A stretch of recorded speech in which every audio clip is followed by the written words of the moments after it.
नमस्ते दोस्तों। ये केमिकल बॉन्डिंग का पार्ट 2 है जिसमें लोग डिस्कस करेंगे ऑक्टेट रूल। तो ऑक्टेट रूल में हम लोग देखेंगे first of all octet rule क्या होता है। ऑक्टेट रूल के पहले एक कौशल एंड लुईस ने थ्योरी दिया था 1960 में। कौशल एंड लुईस ने 1916 में एक थ्योरी दिया था, electronic theory of the chemical bonding. ध्यान देना है, इलेक्ट्रॉनिक थ्योरी अगर पूछा जाए electronic theory of chemical bonding किसने दिया था, तो electronic theory of chemical bonding Kossel and Lewis ने दिया था। Electronic theory of chemical bonding इसमें एक्चुअली वही था कि chemical combination between the atom के बिटवीन जो केमिकल कॉम्बिनेशन होता है वो इसी को बोलते हैं electronic theory of the chemical bonding. Electronic theory of the chemical bonding means chemical combination between atom atom के बिटवीन जो केमिकल कॉम्बिनेशन होता है वही है electronic theory of the chemical bonding. अच्छा, अभी जस्ट हम लोग देखें जो केमिकल कॉम्बिनेशन बिटवीन एटम मतलब मोर देन 2 एटम है। मान लीजिए मोर देन 2 एटम है।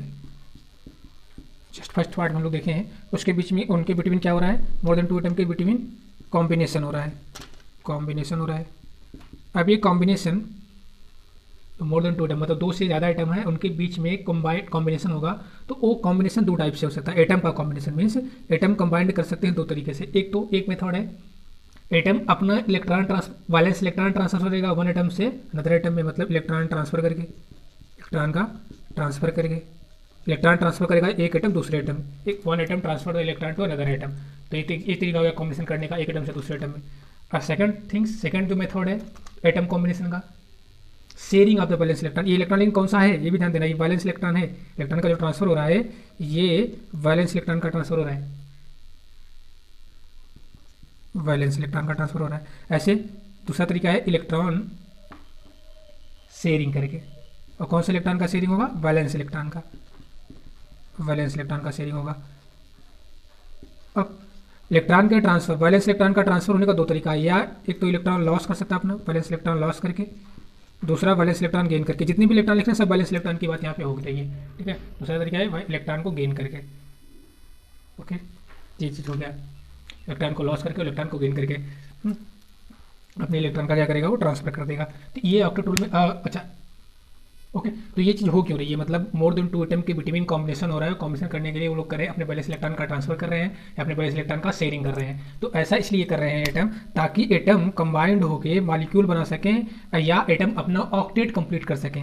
ऑक्टेट कंप्लीट करने के लिए ऐसा कर रहे हैं। जब एटम का ऑक्टेट कंप्लीट हो जाएगा तो एटम क्या हो जाएगा, स्टेबल हो जाएगा।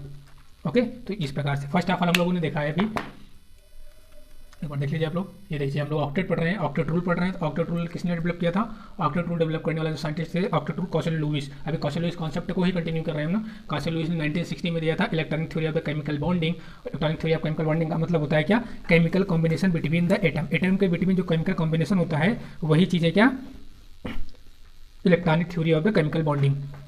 अब जो मोर देन 2 एटम है उनके बिटवीन कॉम्बिनेशन करने का वो एक दूसरे से कंबाइंड होने के लिए वो लोग दो मेथड करते हैं। एटम का बैलेंस इलेक्ट्रॉन तो ट्रांसफर हो जाएगा, एटम का बैलेंस इलेक्ट्रॉन ट्रांसफर होगा, इलेक्ट्रॉन लॉस करके इलेक्ट्रॉन गेन करके, या एटम अपने बैलेंस इलेक्ट्रॉन का शेयरिंग करेगा ताकि एटम का ऑक्टेट कंप्लीट हो सके और एटम स्टेबल हो सके। तो ये चीज़ होती है आपको ऑक्टेट रूल। कुल मिला के ऑक्टेट रूल सिंपल सा है कि जो एटम है उसका ऑक्टेट कंप्लीट होना चाहिए, मतलब बैलेंस सेल में 8 इलेक्ट्रॉन होने चाहिए। ये है आपका ऑक्टेट रूल। अब जैसे देखिए कुछ मॉलिक्यूल ले रहे हैं जैसे ऑक्टेट रूल को फॉलो करने वाले, जैसे वाटर है आपका, वाटर मॉलिक्यूल है। तो अभी वाटर मॉलिक्यूल में सेंट्रल एटम कौन सा होगा, कौन सा सराउंडिंग एटम होगा, इसका एक तरीका होता है। जो लेस इलेक्ट्रोनेगेटिव है, लेस नंबर में है, वो सेंट्रल एटम हो जाएगा। तो ऑक्सीजन आपका लेस इलेक्ट्रोनेगेटिव है, नंबर में भी लेस ही है, तो यही आपका सेंट्रल एटम ऑक्सीजन हो जाएगा। सराउंडिंग में 2 हाइड्रोजन हो जाएंगे। और सिंपल सा पहले एक सिंगल बॉन्ड से इसको बॉन्ड कर दीजिए। मतलब अब एक सिंगल बॉन्ड भी एक टर्मिनोलॉजी पता होनी चाहिए कि एक सिंगल बॉन्ड जो बनता है वो 2 इलेक्ट्रॉन उसमें होते हैं, यानी कि इसमें 2 इलेक्ट्रॉन है, एक हाइड्रोजन का एक ऑक्सीजन का है, इसमें भी 2 इलेक्ट्रॉन है। अब यहाँ पे आपको ये पता होना चाहिए ऑक्सीजन की वैलेंसी कितनी होती है, ऑक्सीजन के वैलेंस सेल में कितने इलेक्ट्रॉन है। तो ऑक्सीजन का परमाणु क्रमांक होता है 8 और इसका हो जाएगा इलेक्ट्रॉनिक कॉन्फिगरेशन 26 के एलिमेंट के अकॉर्डिंग करें तो 26 आएगा, यानी इसका बैलेंस इलेक्ट्रॉन जो हो जाएगा 6 हो जाएगा। अब जितने बैलेंस इलेक्ट्रॉन उतना डॉट लगाएंगे, ये लुईस सिंबल ये बोलता है ना जितने बैलेंस इलेक्ट्रॉन है, जो कि हम लोग पार्ट 1 में डिस्कस हो चुके हैं कि लुईस सिंबल क्या होता है, कैसे रिप्रेजेंट करते हैं। तो लुईस सिंबल जितने बैलेंस इलेक्ट्रॉन उतने डॉट लगा दीजिए आप। तो 2 तो मैंने ये बॉन्डिंग भी यूज हो चुके हैं, अभी 4 और लगाने हैं। तो 2 दो चार और ये दो छः हो गए, दो दो चार, इधर ये एक ये छः हो गए। ऐसे ऑक्सीजन का तो छः हो गया। अब हाइड्रोजन का क्या होता है, हाइड्रोजन का ड्यूप्लेट ही होता है। हाइड्रोजन का दो इलेक्ट्रॉन ही, हाइड्रोजन कभी भी ऑक्टेट अपना कंप्लीट नहीं करेगा, वो उसका ड्यूप्लेट ही है, ठीक है, वो ड्यूप्लेट में ही स्टेबल हो जाता है। तो हाइड्रोजन के पास तो दोनों हाइड्रोजन के पास दो इलेक्ट्रॉन है, ड्यूप्लेट हो गया, तो इसका तो कंप्लीट हो गया, इसका तो कंप्लीट हो गया। अब ऐसे अगर ऑक्सीजन का देखें, दो दो चार, इधर दो छः और ये भी लेंगे ना, तो ऑक्सीजन का भी क्या हो जाएगा, कंप्लीट हो जाएगा। इसमें तो ऑक्टेट रूल ये फॉलो कर रहा है, ऑक्टेट रूल वो भी कर रहा है, क्योंकि इसमें हाइड्रोजन ड्यूप्लेट है, ऑक्सीजन का ऑक्टेट भी कंप्लीट है। दो इधर, दो दो चार, दो दो चार, दो छः और दो आठ। तो ये चीज़ इस प्रकार से हम लोग इसको देख लेंगे। अगर ऐसे आपको लग रहा है, इसका पूरा लिस्ट सिंपल बना देते हैं। ऑक्सीजन पे दो है, दो चार, इधर हाइड्रोजन का एक क्रॉस कर देते हैं और इस वाले हाइड्रोजन का भी क्रॉस कर देते हैं, इधर छः। ऑक्सीजन का डॉट डॉट से दिखाएं, हाइड्रोजन का क्रॉस से। अब देखिए ऑक्सीजन का पूरा है कि नहीं, दो दो चार, दो छः, दो आठ, ठीक है। तो ऑक्सीजन का जो है ऑक्टेट कंप्लीट है, तो ये ऑक्टेट रूल को फॉलो करेगा। अब बट कई ऐसे कंपाउंड होते हैं जो ऑक्टेट रूल को फॉलो नहीं करते हैं, वो एनसीईआरटी आपको टॉपिक बना के बोली है limitation of the octet rule. तो हम लोग अब देखेंगे लिमिटेशन ऑफ ऑक्टेट रूल को, limitation of octet rule, limitation of octet rule. Bond को एक सेपरेट वीडियो बनाया जाएगा, केमिकल बॉन्ड, कोऑर्डिनेट बॉन्ड और आयनिक बॉन्ड का। तो बॉन्ड इसलिए अभी नहीं डिस्कस कर रहे हैं, लिमिटेशन ऑफ ऑक्टेट रूल देख लेते हैं पहले। तो ओके, तो आपका जो ऑक्टेट रूल है, ऑक्टेट रूल यूजफुल है, यूजफुल तो है बट यूनिवर्सल ये अप्लाई नहीं हो पाता है। तो फर्स्ट ऑफ ऑल आपका इसका octet rule is not universal, ये सभी कंपाउंडों में अप्लाई नहीं हो पाता, ये यूनिवर्सल नहीं है। सेकेंड थिंग आपका ध्यान देना है, ये ऑक्टेट रूल मॉलिक्यूल या कंपाउंड के, मॉलिक्यूल या कंपाउंड के, ये ऑक्टेट रूल आपका मॉलिक्यूल या कंपाउंड के स्ट्रक्चर को डिटरमाइन करने में हेल्प करता है, बट उसका शेप नहीं बता सकता। तो ऑक्टेट रूल से आप स्ट्रक्चर बता सकते हैं, बस कंपाउंड का शेप नहीं बता सकते हैं। मतलब स्ट्रक्चर आप डिटरमाइन कर सकते हैं, लेकिन उसका शेप नहीं बता सकते हैं, उसका शेप कैसा है, सीसा शेप का है कि टेट्राहेड्रल है, ऑक्टाहेड्रल है, तो ये सब आप नहीं डिटरमाइन कर सकते हैं। उसके लिए अलग थ्योरी है, इससे एडवांस थ्योरी है ये। तो स्ट्रक्चर आप बता सकते हैं, स्ट्रक्चर ऑफ मिनी कंपाउंड का स्ट्रक्चर बना सकते हैं, लुईस स्ट्रक्चर बना सकते हैं। अभी लुईस स्ट्रक्चर डिस्कस करेंगे इसके जस्ट बाद। सेकेंड थिंग, लुईस, ये जो ऑक्टेट रूल है, octet rule only applicable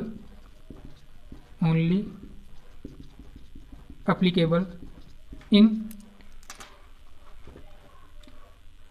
second period element of the periodic table, applicable in second period element of periodic table, second period element of periodic table.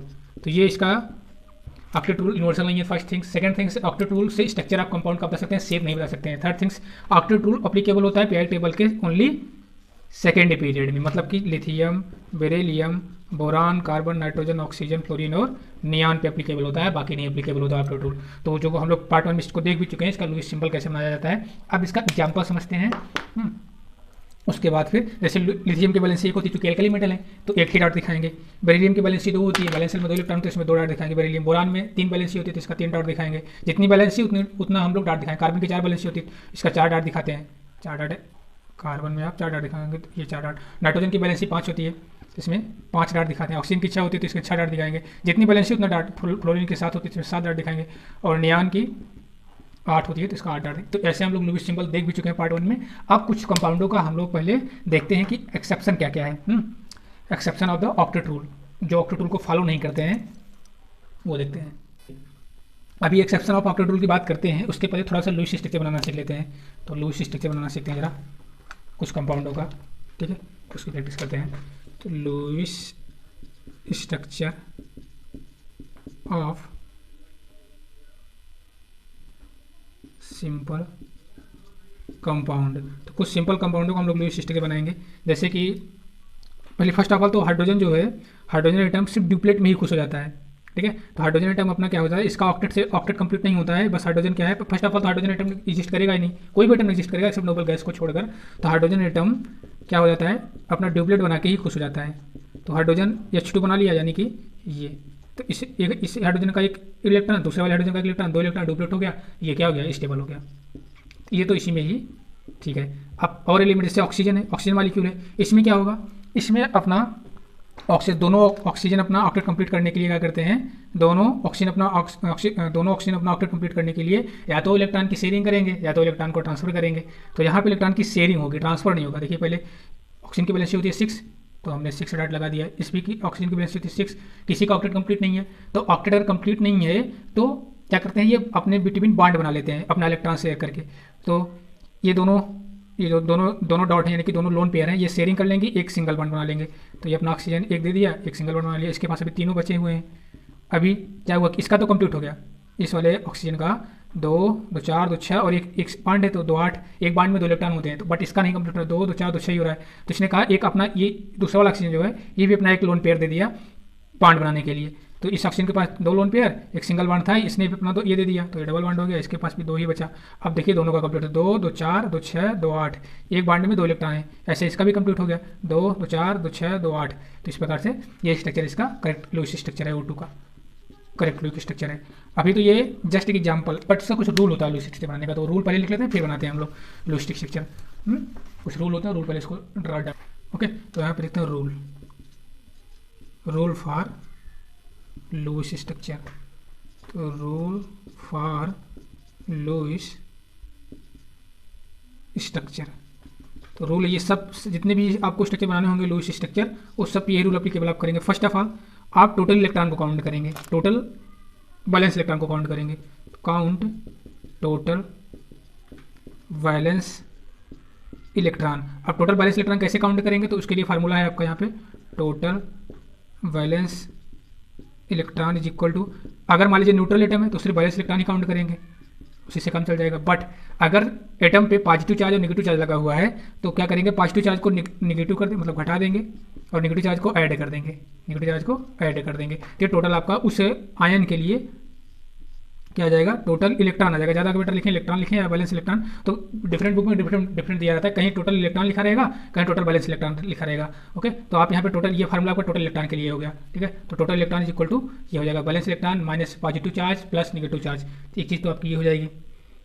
Second thing आपको क्या करना है, central atom को identify करना है। Central atom. अब central atom कौन सा होगा, आपको देखना है कि कौन सबसे लेस नंबर में है। सबसे फर्स्ट ऑफ ऑल कौन सा लेस नंबर में। सेकंड थिंग कौन लेस इलेक्ट्रोनेगेटिव है, ये दो चीज़ आपको देखनी है। इसके हिसाब से आप क्या निकालेंगे, सेंट्रल एटम आइडेंटिफाई कर लेंगे। जो सबसे कम संख्या में रहेगा, जिसकी इलेक्ट्रॉनिक सबसे कम रहेगी, वो उसका कंपाउंड का सेंट्रल एटम का काम करेगा, वो एटम कंपाउंड में। थर्ड थिंग, आप सिंगल बॉन्ड के साथ सिंगल बॉन्डेड स्ट्रक्चर ड्रा करेंगे, single bonded structure draw, third rule. और फोर्थ थिंग्स आप क्या करेंगे, रिमेनिंग नंबर ऑफ, इसके बाद जो आपका नंबर, जब सिंगल बॉन्ड आप ड्रा कर देंगे, सिंगल बॉन्ड के साथ स्ट्रक्चर ड्रा कर देंगे, जो रिमेनिंग बचेगा, remaining number of electron count as a lone pair की तरह उसको काउंट किया जाएगा। फिफ्थ क्या करेंगे आप, lone pair convert into double bond या triple bond according to the octet. जब तक ऑक्टेट कंप्लीट ना हो जाए आप ऐसे करते जाएंगे। तो ये आपके रूल हो गए। रूल आपको यही 5 रूल अप्लीकेबल। अब रूल तो ठीक है, रूल याद नहीं करना है, रूल को आपको अप्लाई करना है। जैसे यहाँ पे कुछ मैं ले रहा हूँ, कुछ कंपाउंड, उस पर ही रूल अप्लाई करेंगे हम लोग, ठीक है। जैसे मान लीजिए हम ले लिया, पहले एनसीईआरटी का एग्जाम्पल लेते हैं, O3 ओजोन। ओजोन में आप क्या करेंगे, first of all count total valence electron. Ozone में टोटल वैलेंस इलेक्ट्रॉन कितने हो जाएंगे, टोटल वैलेंस इलेक्ट्रॉन आपका ऑक्सीजन का होता है, वैलेंस इलेक्ट्रॉन कितना होता है 6, और 3 टाइम 3 से मल्टीप्लाई, यानी 18 इलेक्ट्रॉन है इसमें। सेकंड थिंग सेंट्रल एटम, इसमें ऑक्सीजन, क्योंकि 3 ऑक्सीजन है तो ऑक्सीजन ही होगा। तो सेंट्रल एटम के बाद आप सिंगल बॉन्डेड स्ट्रक्चर बना लीजिए, सिंगल बॉन्डेड स्ट्रक्चर आपने बना लिया, ठीक है। अब उसके बाद सिंगल बॉन्ड, अब एक बॉन्ड में 2 इलेक्ट्रॉन इन्वॉल्व होते हैं, एक बॉन्ड बनाने के लिए 2 इलेक्ट्रॉन इन्वॉल्व होते हैं। तो 2 बॉन्ड यहाँ पे आ गया, 2 बॉन्ड बनाने के लिए 4 इलेक्ट्रॉन यूज हो गए। 18 में से आप 4 को निकाल दीजिए, यानी कितने इलेक्ट्रॉन बचे, 14 इलेक्ट्रॉन बचे। अब इस 14 इलेक्ट्रॉन को एज ए लोन पेयर आपको कंसिडर करना है, यानी कि इस ऑक्सीजन पे लगाना। चलिए 14 इलेक्ट्रॉन, हमको 14 इलेक्ट्रॉन यहाँ पे लोन पेयर की तरह लगाना है। ये 2 2 4 2 6 2 2 4 2 6 6 12 हो गया, और यहाँ पे 12 2 14 हो गया, ठीक है। 14 इलेक्ट्रॉन में लगा दिया। अब यहाँ पे देखना है किसका ऑक्टेट कंप्लीट नहीं हो रहा है। तो देखिए इस ऑक्सीजन का, इन दोनों ऑक्सीजन का तो कंप्लीट है। कैसे, 2 2 4 2 6 और ये 2 8, ऐसे इसका भी कंप्लीट है। 2 2 4 2 6 2 8, मतलब आप ये बांड को भी कंसीडर करेंगे ना, इसका ऑक्टेट कंप्लीट है, इसका भी कंप्लीट है, बट इसका कंप्लीट नहीं है। अब इसको चेक करेंगे, 2 2 4 और 2 6 ही हो रहा है। तो आप क्या करेंगे कि इसका कंप्लीट करने के लिए एक इसका लोन पेयर, इस ये जो लोन पेयर लगा हुआ है इसका लोन पेयर यूज कर लिया जाएगा बांड बनाने के लिए। लास्ट वाला lone pair convert to double bond, triple bond according to the rule, मतलब जैसी सुविधा रहेगी ताकि ऑक्टेट कंप्लीट हो जाए तीन ऑक्सीजन का। चलिए इसका आप इसकी जो भी आप जिस ऑक्सीजन का एक लोन पेयर यूज कर लीजिए डबल बांड करने के लिए। तो इस वाले ऑक्सीजन का जिस भी ऑक्सीजन का आपको इच्छा करे उसका आप ले लीजिए। चलिए मैं इसका ले रहा हूँ, इसका ये लोन पेयर डबल बांड, चाहे ये ले लीजिए चाहे ये ले लीजिए, ठीक है। ये एक लोन पेयर यहाँ पे रहने देते हैं, ये सिंगल बांड है, इसके पास 3 है, तीनों यहाँ पे रहने देते हैं। इसका ये यूज कर ले रहे हैं बाइंडिंग में, बचा इसके पास सिर्फ 2, ये 2 बचा। और अब देखो कंप्लीट हो गया, 2 एक बांड में 2 इलेक्ट्रॉन, तो ये 2 2 4 2 6 2 2 4 2 6 और ये 2 8, इसका कंप्लीट हो गया। ऐसे इसके 2 2 4 2 6 2 8 कंप्लीट, इसका 2 2 4 2 6 2 8 कंप्लीट, सबका ऑक्टेट कंप्लीट है। अब ये आपका कंप्लीट स्ट्रक्चर है ओजोन का, कंप्लीट स्ट्रक्चर ऐसा है। अब अगर आपको ये बनाना है कि इसमें लुईस स्ट्रक्चर की तरह लुईस में इसको रिप्रेजेंट करना है, तो लुईस आपको लुईस ऐसे रिप्रेजेंट करेंगे। अब इसको जरा सा सिंपल सा आप क्या करेंगे, ऑक्सीजन यहाँ पे एक लोन पेयर, ओके। अब देखिए ओजोन हम बनाएंगे ऐसे, 3 ऑक्सीजन आप ऐसे लिख लीजिए, 1 2 3, अरे बहुत दूर हो गया, ठीक है, थोड़ा पास पास लिखिए ताकि लोन पेयर आपका काउंट हो सके, ठीक है। तो 1 2 मतलब डॉट लगाना है यहाँ पे सिर्फ सिंपल सा, ठीक है। 3 ऑक्सीजन हमने बना लिया। अब देखिए यहाँ पे एक लोन पेयर है, तो ये 2 डॉट, एक सब ऑक्सीजन का, तीनों ऑक्सीजन का ऑक्टेट कंप्लीट होना चाहिए ना, तो ठीक है। ये हो गया, इस पर लगा है आपका 2, जिस पे सिंगल बांड उस पर 6 लगाएंगे, मतलब 2 2 4 2 6 डाट हो गया। इस पर डबल बांड है तो इस पर 4 ही डाट लगेगा। अब जितने बांड हैं, अब ये डबल बांड में देखिए 4 डाट, यानी कि 2 लोन पेयर तभी डबल बांड बना होगा ना। इन 2 ऑक्सीजन के बीच में 4 डाट लगाना पड़ेगा, यानी कि 2 लोन पेयर लगाना पड़ेगा तभी ये डबल बांड, एक लोन पेयर एक बांड, दूसरा लोन पेयर दूसरा वाला बांड। अब इन दोनों ऑक्सीजन के बीच में सिंगल बांड है तो सिर्फ एक ही डाट लगेगा, इन दोनों ये शेयरिंग कर रहा है इन दोनों ऑक्सीजन के लिए, ठीक है। तो ये एक इन दोनों ऑक्सीजन के बीच में एक ही डाट लगेगा। तो अब आप सभी ऑक्सीजन का देखेंगे कंप्लीट होगा ऑक्टेट। तो पहले आप इस ऑक्सीजन का देखिए, 2 2 4 2 6 2 8, ऐसे इसका भी 2 2 4 4 4 8, इसका भी कंप्लीट है। ऐसे इसका भी कंप्लीट है, 2 2 4 2 6, कई डाट लग जाएंगे नहीं तो ऐसे, ठीक है। अभी देखिए इसका काउंट करिए, 3 ऑक्सीजन का ऑक्टेट कंप्लीट है, 3 ऑक्सीजन में 8 डॉट आ रहे हैं तो ऑक्टेट कंप्लीट है। ऐसे आप ओजोन का बना सकते हैं। नेक्स्ट आपका एनसीईआरटी बना रखा है लुईस स्ट्रक्चर, जो वो बनाया है आपका NF3 का। तो NF3 एकदम सिंपल है, NF3 का भी आप ऐसे ही बना लेंगे सिंपल सा। फर्स्ट ऑफ ऑल NF3 में सेंट्रल एटम कौन सा होगा, जो सबसे कम नंबर में है और इलेक्ट्रॉनिक लेस है, जिसकी nitrogen. Surround central count, first of all rule जो है वो आप देखिए, काउंट बैलेंस इलेक्ट्रॉन को काउंट करिए। टोटल बैलेंस इलेक्ट्रॉन कितने हो जाएंगे, न्यूट्रल है तो नाइट्रोजन का आपका हो जाएगा 5 + 3 इंटू फ्लोरीन का होता है 7, 7 3 21 5 26, टोटल बैलेंस इलेक्ट्रॉन आ गए 26। अब क्या करना है आपको, सेंट्रल एटम कौन सा होगा, जो सबसे कम नंबर में, संख्या में सबसे कम है और लेस इलेक्ट्रॉनिक। नाइट्रोजन फ्लोरीन में नाइट्रोजन संख्या में भी कम है और फ्लोरीन से लेस इलेक्ट्रॉनिक भी होता है। नाइट्रोजन आपकी पीआई टेबल हम लोग अभी डिस्कस करेंगे तो वहाँ पे होगा, पता भी होगा आप लोगों को। तो नाइट्रोजन सेंट्रल एटम हो गया यहाँ पे। अब सिंगल बॉन्डेड से हमको ड्रा करना है सिंपल स्ट्रक्चर, तो तीनों फ्लोरीन हमने सिंगल बॉन्डेड से जोड़ दिया। अब जितने जोड़ने के बाद कितने लोन पेयर यूज हो गए, मतलब कितने इलेक्ट्रॉन यूज हो गए, 26 में से आपके 2 इसमें एक बांड में 2 इलेक्ट्रॉन यूज होते हैं, तो ये 2 इलेक्ट्रॉन तो 6, 3 बांड है तो 6, जितने बांड है उसका डबल कर दीजिए तो उतने मतलब 6 इलेक्ट्रॉन यूज हो गए। 26 में 6 गए यानी कितने बचे, 20। अब 20 ये जो बचे हैं इन इलेक्ट्रॉनों को हमको एज ए लोन पेयर की तरह क्या बताना है, दिखाना है। अब लोन पेयर की तरफ फ्लोरीन की बैलेंस होती है 7, तो 2 2 4 2 6, इस पर भी 2 2 4 2 6, इस पर भी 2 2 4 2 6, 6 3 18, अभी 2 बच रहे हैं। तो ये दो एक लोन पे मतलब 2 जो डाटा है वो नाइट्रोजन पे चला जाएगा। तो इस प्रकार से ये इसका हो जाएगा आपका सिंपल सा स्ट्रक्चर NF3 का। आप देखिए ऑक्टेट के साथ किसका नहीं कंप्लीट हो, नाइट्रोजन का कंप्लीट हो रहा है, 2 इसका 2 2 4 2 6 2 8, यस नाइट्रोजन का कंप्लीट हो रहा है। फ्लोरीन का भी कंप्लीट हो रहा है, 2 2 4 2 6 और एक बांड का 8, तो 3 फ्लोरीन का भी ऑक्टेट कंप्लीट हो रहा है, नाइट्रोजन का भी ऑक्टेट कंप्लीट हो रहा है। मतलब इसका सिंपल सा यही हो जाएगा स्ट्रक्चर। इसका आपको फुल डॉट में दिखाना है बांड हटा के, तो आप इसे दिखाएंगे। नाइट्रोजन एक लोन पेयर था ऑलरेडी, और जितने नाइट्रोजन में सराउंडिंग बांड हैं उतने लोन पेयर आप लगाते जाइए। यहाँ पे आपका एक हो जाएगा, एक बांड के लिए दूसरे वाले बांड के लिए दूसरा वाला लोन पेयर, तीसरे वाले बांड के तीसरा वाला लोन पेयर।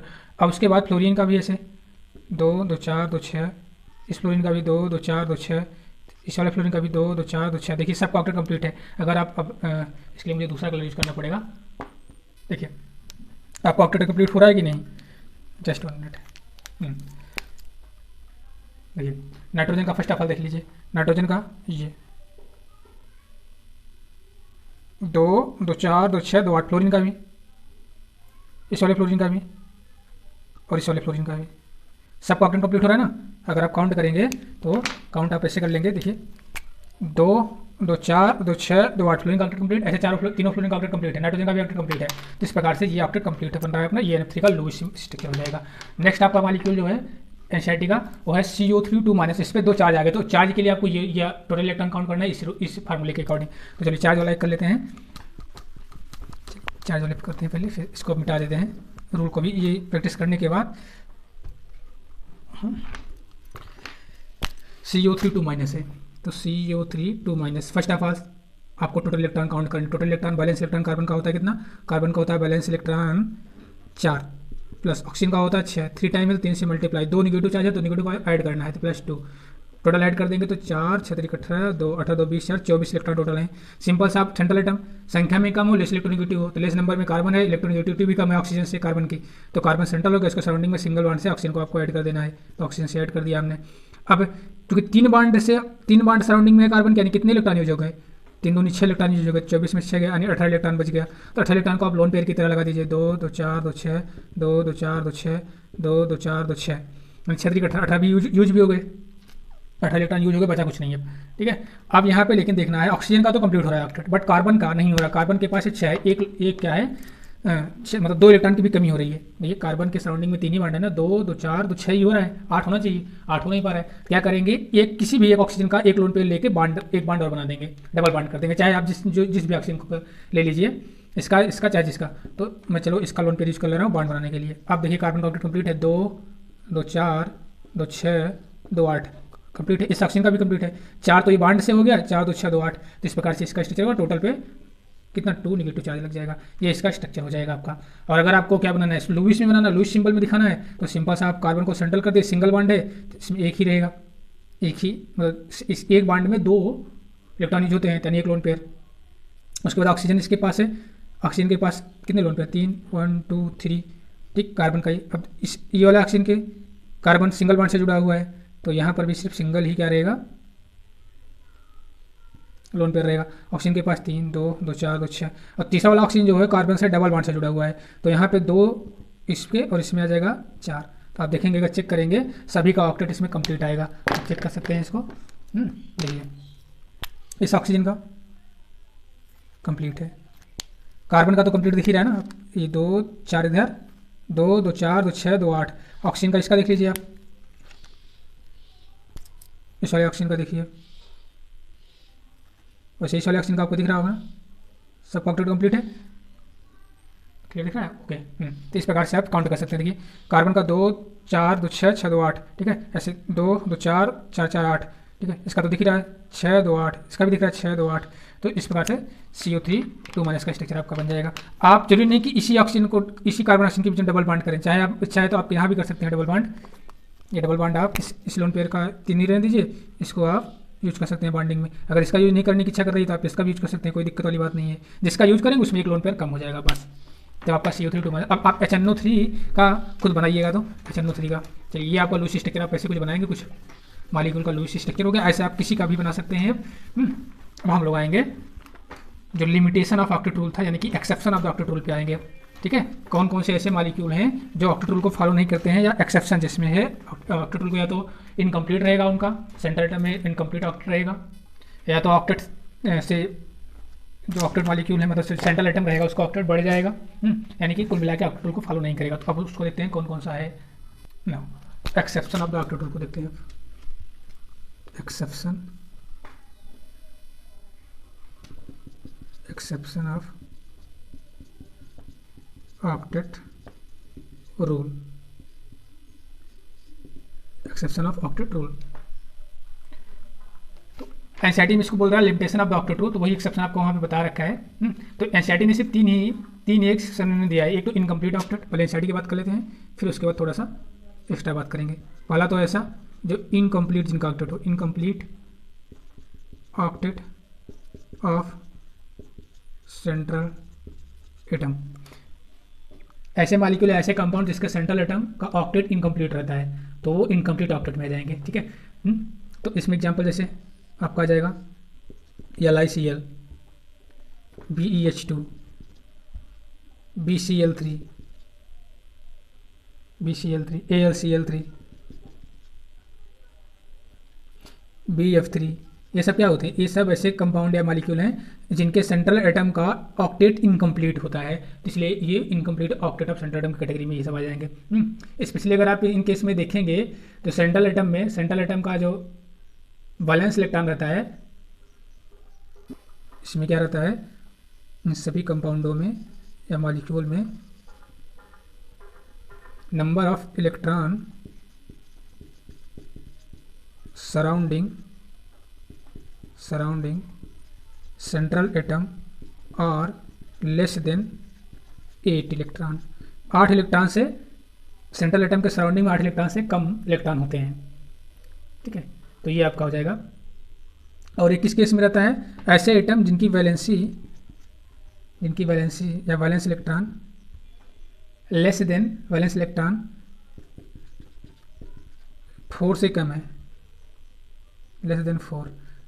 तो देखिए लिथियम की वैलेंसी कितनी होती है? 1 ही होती है, बेरिलियम की 2 होती है, बोरान की 3 होती है, एल्युमिनियम की 3 होती है, बोरान की 3 होती है। तो जिनकी वैलेंसी 4 से कम है उसमें ये इनकम्प्लीट ऑक्टेट होता है, सेंट्रल एटम का इनकम्प्लीट ऑक्टेट। अब इसको आप प्रूफ करना इनकम्प्लीट है कि नहीं, तो आप इसका लूज बना लीजिए। लिथियम का आप बनाएंगे तो देखिए लिथियम एक सिंगल बॉन्ड Cl बना दीजिए।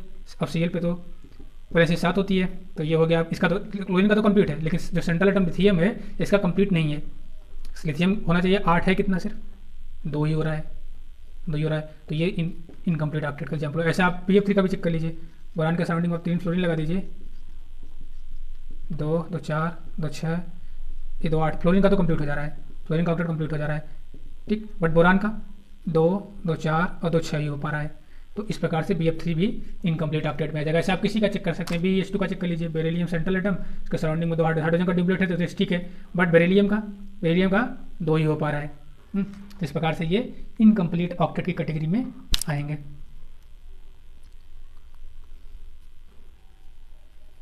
Incomplete octet.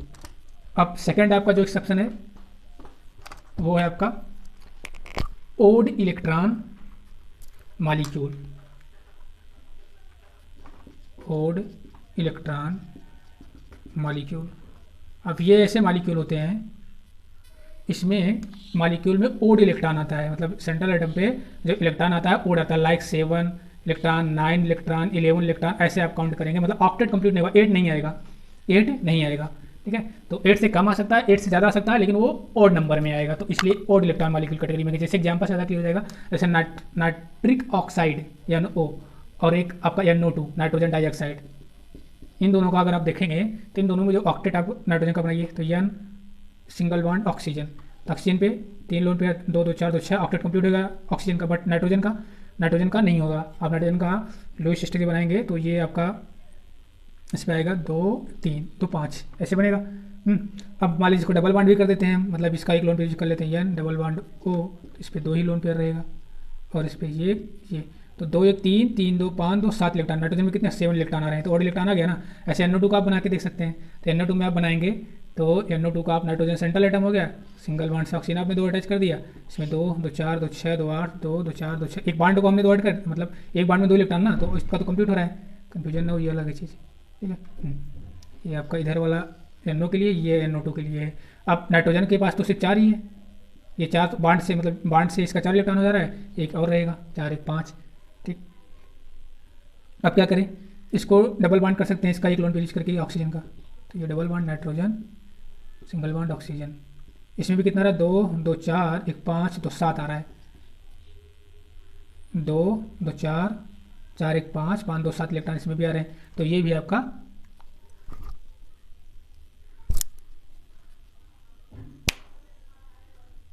ओड इलेक्ट्रॉन आ रहा है। थर्ड आपका एनसीईआरटी, भी एनसीईआरटी वाली बात हो रही थी अभी, इसके बाद और थोड़ी सा एनसीईआरटी से हट के थोड़ा सा भी है, बट एनसीईआरटी पर कवर कर लेते हैं। देन थर्ड आपका एक्सपेंडेड ऑक्टेट। एक्सपेंडेड ऑक्टेट, इसमें क्या होता है, इसमें कैसे मॉलिक्यूल आते हैं? एक्सपेंडेड ऑक्टेट मतलब ऐसे मॉलिक्यूल जो इलेक्ट्रॉन इफिशिएंट मॉलिक्यूल होते हैं वो। ऐसे जो हम लोग भी बात किए थे इनकम्प्लीट ऑक्टेट वाला, मतलब वो इलेक्ट्रॉन डिफिशिएंट वाले मॉलिक्यूल जो होते हैं, इनकम्प्लीट ऑक्टेट उनका होता है, इलेक्ट्रॉन डिफिशिएंट वाले मॉलिक्यूल, यानी कि ग्रुप 13 के। ग्रुप 13 आपका इधर ग्रुप फर्स्ट का, ग्रुप फर्स्ट मतलब लिथियम का, और इधर ग्रुप 13 का मतलब बोरान फैमिली का, ये इनके जितने भी हैलाइड होते हैं वो सब के सब क्या होते थे, इनकम्प्लीट ऑक्टेट। फिलहाल अभी यहाँ पे हम एक्सपेंडेड ऑक्टेट की बात कर रहे हैं, तो ये इलेक्ट्रॉन एफिशिएंट मॉलिक्यूल जितने भी होते हैं वो एक्सपेंडेड ऑक्टेट में आएंगे। अब इसमें देखिए एक्सपेंडेड ऑक्टेट में मतलब ऐसा कंपाउंड जिसके सेंट्रल एटम में मोर देन 8 इलेक्ट्रॉन होना चाहिए इनके आउटर मोस्ट ऑर्बिट में, तो वो हो जाएगा। इनके आउटर मोस्ट ऑर्बिट में ऐसे कंपाउंड जिनके आउटर मोस्ट ऑर्बिट में कितने इलेक्ट्रॉन हो, मोर देन 8 इलेक्ट्रॉन हो, 8 इलेक्ट्रॉन से ज़्यादा हो, तो वो हो जाएंगे आपके इस वाले कैटेगरी में, एक्सपेंडेड ऑक्टेट वाले मॉलिक्यूल की कैटेगरी में। एग्जाम्पल जैसे PCl5, SF6, IF7, ये सब एक्सपेंडेड ऑक्टेट मॉलिक्यूल की कैटेगरी में आएंगे। एग्जाम्पल समझ लेते हैं। मान लीजिए PCl5 का अगर हम बनाएंगे तो फास्फोरस सेंट्रल एटम हो गया, इसके सराउंडिंग में 5 क्लोरीन रहेगा, 5 क्लोरीन हमने लगा दिया इसके सराउंडिंग में।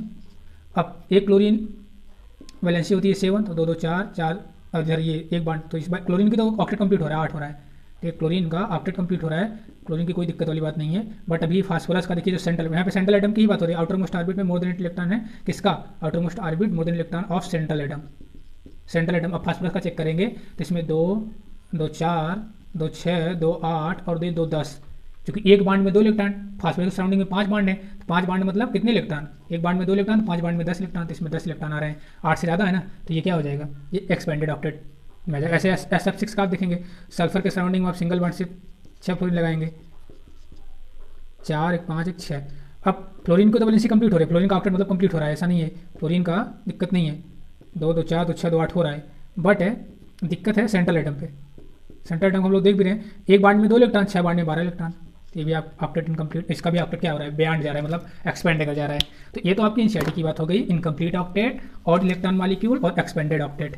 नाउ अब हम कुछ ऐसा भी देखेंगे, जैसे एक दो थोड़ा सा और देखना है कि जो एक्सेप्शन है आपका ऑक्टेट का, एक तो स्यूडो इनर्ट गैस कॉन्फ़िगरेशन वाले मॉलिक्यूल, जिनका स्यूडो इनर्ट गैस कॉन्फ़िगरेशन होता है, वो pseudo inert gas configuration, pseudo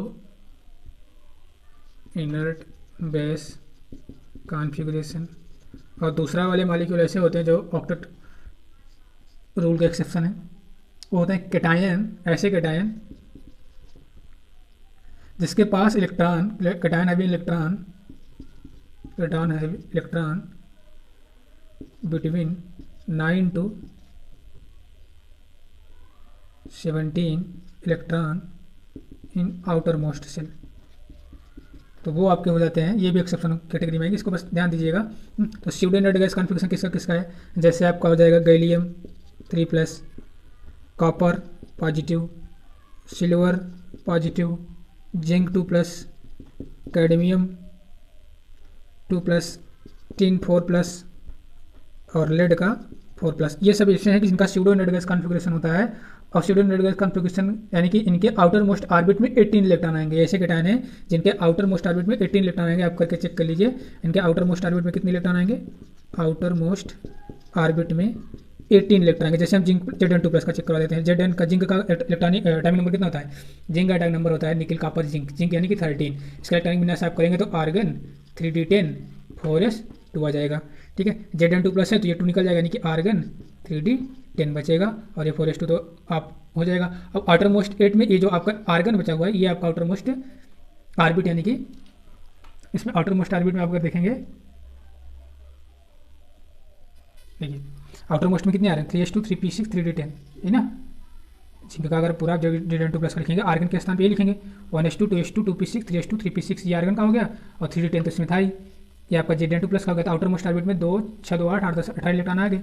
तो ये ऐसी स्पीशीज है जिसके आउटर मोस्ट ऑर्बिट में 18 इलेक्ट्रॉन, आप किसी का भी चेक कर लेंगे, सबका आउटर मोस्ट ऑर्बिट में 18 इलेक्ट्रॉन आएंगे। तो ये भी ऑक्टेट रूल को फॉलो नहीं कर पाता है, ये भी ऐसे होते हैं, मतलब ऐसे आयन है, ऐसे ये स्यूडो इनर्ट गैस कॉन्फ़िगरेशन है जो ऑक्टेट रूल को फॉलो नहीं करता।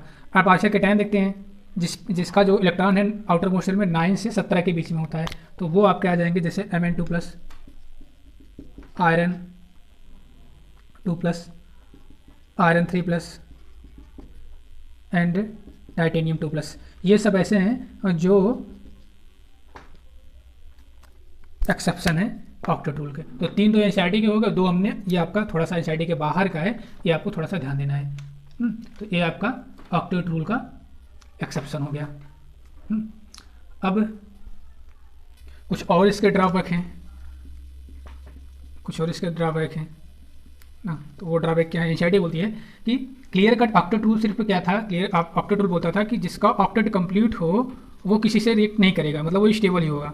तो नोबल गैस से, नोबल गैस क्या करती है, नोबल गैस किसी से रिएक्ट नहीं करती है। जितनी मैक्सिमम नोबल गैस क्या होती है, उनका चूंकि इनर्ट गैस कॉन्फिगरेशन है, इनर्ट गैस कॉन्फिगरेशन तो स्टेबल होनी चाहिए। बट वो फिर भी जिनान और क्रिप्टान, जिनान और क्रिप्टान जो कि दोनों के दोनों, जिनान और क्रिप्टान दोनों के दोनों क्या इनर्ट गैस है, नोबल गैस है। बट ये ऑक्सीजन से रिएक्शन करती हैं, जिनान ऑक्सीजन से रिएक्शन करता है या फ्लोरीन से हैलोजन से रिएक्शन करता है, बनाता है XCF2, XCF4, XCF6, ये कंपाउंड बनाता है जिनान।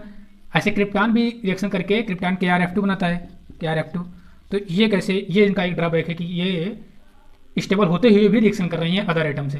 एक चीज़ तो इनका ये ड्रॉबैक, यानी कि नोबल गैस स्टेबल होते हुए भी रिएक्शन कर रही हैं अदर एलिमेंट से, कंबाइंड कर रही हैं। थर्ड थिंग कि ऑक्टेट जो थ्योरी थी, यानी लुईस कॉस्टल थ्योरी थी, ऑक्टेट रूल जो रूल था वो शेप ऑफ मॉलिक्यूल, मॉलिक्यूल का शेप नहीं बता पाया, ठीक है, यानी does not explain the shape of molecule, shape of molecule not give, not give, यानी कि ये शेप ऑफ मॉलिक्यूल नहीं बता पाया। थर्ड थिंग आप सीधा लिखिए ना, शेप ऑफ मॉलिक्यूल नहीं बता पाया। थर्ड थिंग्स, ये स्टेबिलिटी को भी एक्सप्लेन नहीं कर पाया। ऑक्टेट रूल या कॉसल लुईस कॉन्सेप्ट जो था, octet rule not explain relative stability of molecules. तो ये कुछ इनके और ड्रॉबैक थे, ठीक है, जो कि एनसीईआरटी ने मेंशन कर रखे हैं। 3 ड्रॉबैक। फर्स्ट ऑफ ऑल तो नोबल गैस का बोलना था ऑक्टेट थ्योरी में, कॉसल लुईस का, कि नोबल गैस जो होता है इंडिपेंडेंटली एग्जिस्ट करता है, ठीक है एग्जिस्ट करता है, लेकिन कुछ ऐसे नोबल गैस हैं जो अदर एलिमेंट से रिएक्ट भी करते हैं, जैसे जिनान और क्रिप्टान। जिनान फ्लोरीन रिएक्शन करके जिनान XCF2, XCF4, XCF6 बनाता है, क्रिप्टान भी फ्लोरीन रिएक्शन करके KrF2 बनाता है। सेकंड थिंग कि ये मॉलिक्यूल का स्ट्रक्चर तो बता दिया, लेकिन मॉलिक्यूल का शेप नहीं बता पाया कि ये कैसा है, शीशा है, क्या बोलते हैं, स्क्वायर पिरामिडल है, स्क्वायर प्लेनर है, ऑक्टाहेड्रल है, ठीक है, बेंड शेप का है, लिनियर है, ये चीज़ इन्होंने नहीं बता पाया ऑक्टेट थ्योरी, इनका दूसरा ड्रॉबैक। एंड थर्ड ड्रॉबैक है कि ऑक्टेट रूल से आप डिफरेंट मॉलिक्यूल की स्टेबिलिटी को कंपेयर नहीं कर सकते हैं। तो इन सबको, अब इनका जो ड्रॉबैक है, तीसरी एडवांस थ्योरी आएगी, जो थ्योरी का नाम है वेस्पर और बैलेंस बॉन्ड थ्योरी, इसके और MOT मतलब मॉलिक्यूलर ऑर्बिटल थ्योरी। यही 3 थ्योरी मैंने पढ़नी, उसके पहले लेकिन हम लोग बॉन्ड पैरामीटर पढ़ेंगे, लैटिस एनर्जी पढ़ेंगे अभी, lattice enthalpy, sorry lattice enthalpy और लैटिस एनर्जी एक ही चीज़ हो गई। तो चीज़ बॉन्ड का हम लोग हो सकता है लैटिस एंथैल्पी के बाद ही बॉन्ड की बात करें। बॉन्ड का हम लोग मतलब केमिकल बॉन्ड का एक अलग सेपरेट वीडियो करेंगे, ठीक है। इसमें अभी हम लोग इतना करते हैं, नेक्स्ट में हम लोग लैटिस एंथैल्पी की बात करेंगे, उसके बाद बॉन्ड की बात करेंगे, then main topic bond parameter पे, जो कि इंपॉर्टेंट है, वेरी इंपॉर्टेंट है। Bond parameter, bond length, bond energy, bond angle, bond enthalpy, bond order, ये सब हम लोग डिस्कस करेंगे, जो कि वेरी इंपॉर्टेंट है नीट पॉइंट ऑफ व्यू से और जेई के पॉइंट ऑफ व्यू से। देखते हुए धीरे धीरे dipole moment, polarity of body सब डिस्कस करेंगे। ओके, इस वीडियो में इतना ही करते हैं। Okay, thank you.